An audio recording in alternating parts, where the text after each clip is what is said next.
باشي مقابل وحكا بالله يا باشي تلمج علاس كده بكون دعي إنه عوليها هو ودورنا هو حن هذا دد بسمية دد كان ترى أنا كمان حين دب كان وين سنة فعلك هذا باش عوليها وحن كل تلنا هيا ولسه جايين هيا هنا قبطان دد كود قرية دب كألا وريجة هيا فوضى أن القسمة السماين هيا dad ka kala geyn haya qaarra kor inay u qaadaan raba qaarra hoos u dhigaan ayagoo midna kor u qaadi karin midna hoos u qaadi karin inay qabsadaan. السلام عليكم ورحمة الله تعالى وبركاته داوديال كسر دوادا برنامج أنا وجاهد دونه إن حسد أيامهن كسر عصبون هذا كدي مركي لتشوتشي مرتقاد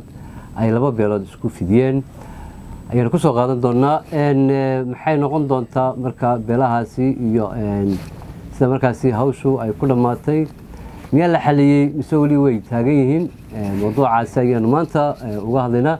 السيد ركتان بوحة لنا عيقة فلية سياسي عبد الحاشي وأرمها سان كوري سندونو إن محل سياسي. السلام عليكم ورحمة الله وبركاته. اللهم صل على سيدنا محمد وعلى آله وصحبه وذريته أجمعين صلى الله عليه وسلم. وسلامتي دمان خيار تفسير سنة ساكلبكن waxaan ka hadlahayaa on daba socda arrin maalin dhexe ka dhacday Gaarisa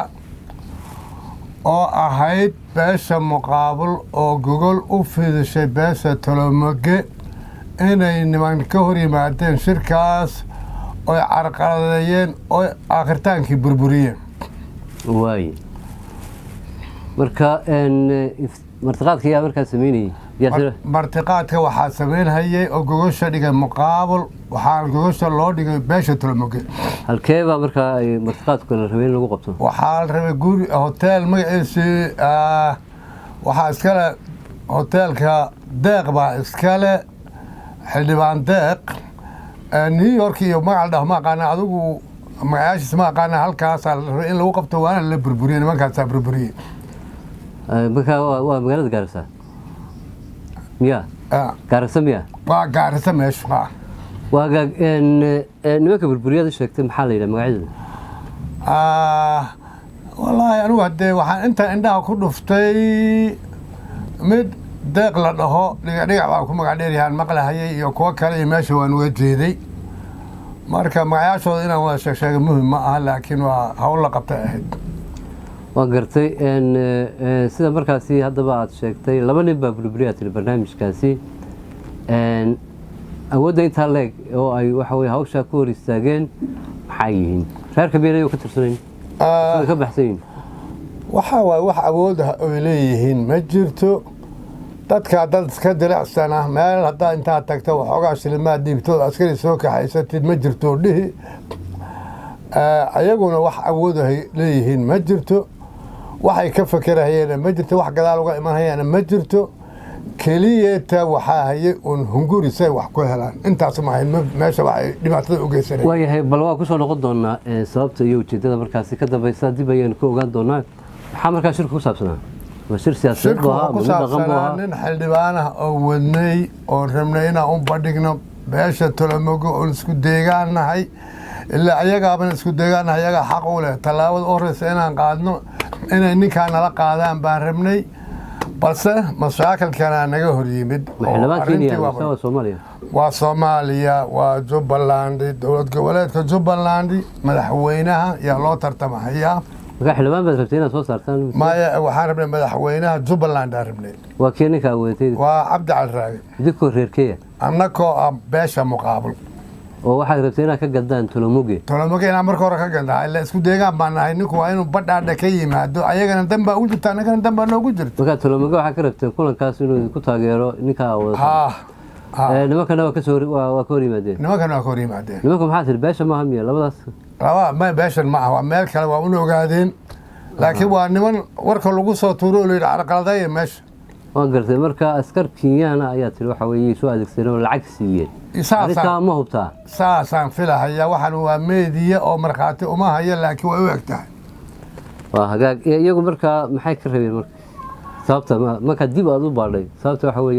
weeye waa shakhsiga wataan waa waxa la soo tuuray oo waxaa la diidan yahay dhaqdhaqaaqan madaxweyne doonka sababtoo ah ninka la dhaho Axmed Madoobe 15 sano ku dhawaad meesha haystaa talaabo ninkii qaadan oo ka garab qaaday ma hadduu China shir ku qabanay shiinu uga daba tagayaa dhibkaas uu qabaa wayna caddahay mataqaanaa in iyagu la soo diray oo ayagii baa kashifo waxay leeyihiin Gaarisa waxaa xukuma Axmed Madoobe iyo Xamsa xukuma taas waxay ku tusaysaa arrin loo soo tuuray inay tahay arrintu Axmed Madoobe iyo sidaas sheegtay Prime Minister ayaan waliba Prime Minister inay soo galiyaan ba ma ahayn dhibaato iyagu waxay ka taliyaan wadan la yiraahdo Soomaaliya halkana waa wadanka Kenya sidaba adiga maadaama nin siyaasi ah tahay warkaas hadda waxa weeye si toos ah loo dhageysanaya kama taliyaan iyagu waxa weeye waa laba wadan bikleen sidaba waxa weeye marka arrinkaas ay u suurta galaysaa adoo waxa walaal horta dadku waa isu furan yahay dadka Kismaayo degan iyo dadka Gaarisa degan waxa difference u dhaxeeya waa xaafadihii dawladda Kenya waa ogtahay dawladda Soomaaliya waa ogtahay xuduud oo haddaan problem jiro xuduud la xirxirana ma jiro dadkan way isu furan yihiin marka waa la kala shaqaysanayaa arrintan arrin la soo gamay inay tahayna ayagii baa cadeeysan ku sheegay arrintuna waa saas waa gartay ninka wadataan waa nin waxa weeye ka soo jeeda sidaad sheegtay Jubbaland isla mar ahaantaana ma xisbiga mucaaradka kamid ah bal isaga bal ka war hadii waxa weeye aad wax nooga sheegto sababta wadataan maxay tahay wallahi mareer haba ku wadataan ma waxa weeye arrimo kale bal noocade waxa weeye horta dadku waa degmo Jubbaland waa central laakiin degmo waaye hadda waxa haya maamulka Jubbaland waa degmada Afmadow annako degmada Badhaadha ah oo muqaabul iyo Tolomoga dadkana way jiraan waa iman doonaan sida dhabta yaa waxaan doonaynaa inaan kursigii Jubbaland aan ku fariisano saas waa oo Axmed Madoobe bedeshaan Axmed Madoobe waa muqaabul waa inuu baxo waa hagaag waa sax waa barnaamij markaasi ilaa goorma laga yaabo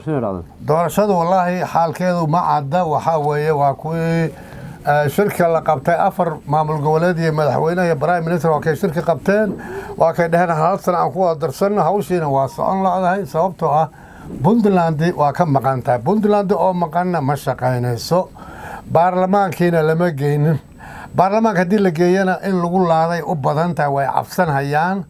marka waxa waa arrintii jugjug meeshaada joogay wixii ayagu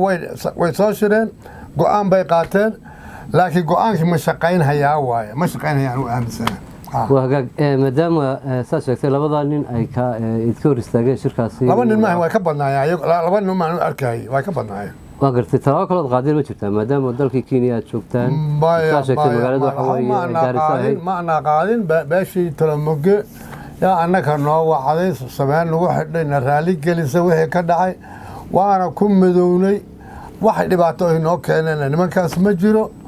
waxay noo keentay annakii Tolomoge isku deegaana inay midnimo iyo wada tashi iyo wax wada qabsi ay noo xoojiyaan bay noo keeneen waxay noo qabteen oo kale campaign bayba noo noqotay ayagii baa campaign noo sameeyay waa wax amar Ilaahay ah gartay waa hagaag waan filayaa marka qaybi dambe aynu soo gaarnay maxaa kale aad ku dari lahayd kelmadaha ugu dambeeya waxa weeye waxaa jirta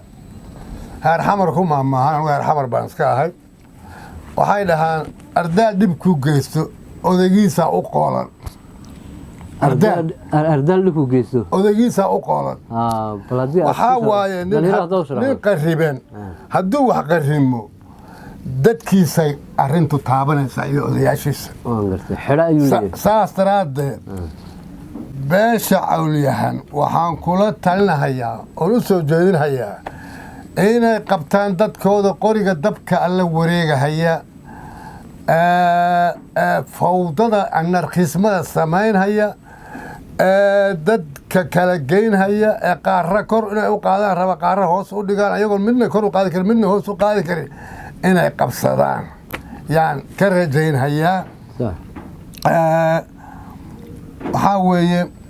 dhibaatadu meel kasta way taallaa, in yar bayna ku biloobataa.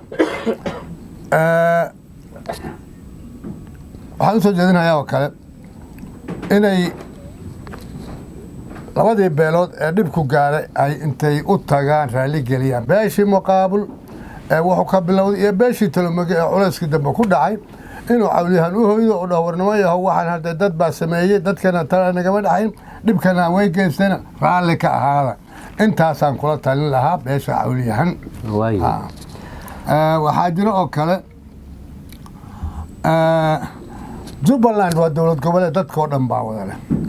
ninka la soo sharaxayo kuma ma cayimi karo, mana diidi karo, mana sheegi karo, shaqana kuma leeso. sababtoo ah beelaha Soomaaliyeed buu ka mid yahay oo waa loo wada leeyahay Jubbaland. Jubbaland waxay u baahan tahay cadaalad iyo maamul dadka oo dhan iska dhex arkahayaan inuu cadaalad yahay oo u wada shaqaynhaya. middan waan ku daalay dhibaato, xataa dadkii muqaabal dadkii ahaa kuumadaha dhib baa u yimido wixii uu Axmed sameeyo oo khalada ayagii baa lala soo aadahaya saanaatihiin. marka bal inaan joogaas bedelo oo maamul saxa oo Soomaali u dhaxayso oo Soomaali iska dhex aragto oo raali laga wada yahay oo ninkii xataa wax sheeganaya si fiican loogu tago dhowr walaal uga calle maxaa ku haya. taasaan rabnaa inaan habayno. وتهاي وإن شاء الله تعالى وحن ذير جينا إن هؤلاء سبحوا ذي قبسومي دونان هدي أتين بيش هسير المقعودي دعوة ذلك سيان كسوق قبلين إن برنامج كانوا قاعدين برتقاء مركزي للربي إنه قبسومه لو بيراد الصومالية ودقن